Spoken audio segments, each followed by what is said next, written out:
இன்றைக்கி ஒரு hospital mini vlog பார்த்துடலாமா? இது 2 டேஸ் பிஃபோர் எடுத்த வீடியோ தான். நான் இப்போ தான் அப்லோட் பண்ணுறேன்.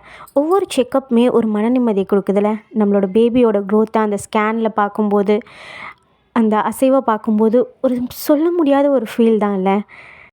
இன்றைக்கி இது என்னோடய 7th மந்த் செக்கப். ஹாஸ்பிட்டலுக்கு தேவையான ஸ்கேன் ரிப்போர்ட்ஸ்லாம் எடுத்து வச்சுட்டு நானும் டேப்லெட்லாம் போட்டுட்டு ஹாஸ்பிட்டலுக்கு கிளம்பிட்டேன். எனக்கு சுகர் டெஸ்ட் இருக்குது. ஸோ அதனால் சீக்கிரமாக வர சொல்லியிருந்தாங்க. 8:30க்கெலாம் ஹாஸ்பிட்டலில் இருக்கணும்னு சொல்லிட்டாங்க. அதனால் கடகடன்னு ஆட்டோ பிடிச்சிட்டு நான் ஹாஸ்பிட்டலுக்கு போகிறதுக்காக போயிட்டுருக்கேன். ஒரு வழியாக ஹாஸ்பிட்டல் கிட்டேயும் வந்துட்டேன்.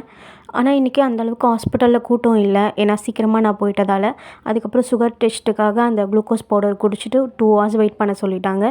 அதுக்குள்ளே ஓபி சீட்லாம் போட்டு மற்ற ஸ்கேன் ரிப்போர்ட்ஸ்லாம் டாக்டர்கிட்ட காட்டிட்டு ஒரு வழியாக பேபி நல்லா இருக்காங்க அப்படின்ற ஒரு ரிப்போர்ட் கேட்டோன்னே ரொம்ப சந்தோஷமாக இருந்துச்சு. அதுக்கப்புறம் ஹாஸ்பிட்டலே காலி ஆகிடுச்சி. நான் மட்டும்தான் அந்த சுகர் டெஸ்ட்டுக்காக வெயிட் பண்ணேன். ஒரு வழியாக சுகர் டெஸ்ட்டையும் எடுத்துகிட்டு என் ஹஸ்பண்டை வர சொல்லிவிட்டு நானும் வீட்டுக்கு கிளம்பி வந்துட்டேன். இந்த வீடியோ பிடிச்சிருந்தா சப்ஸ்கிரைப் பண்ணிக்கோங்க.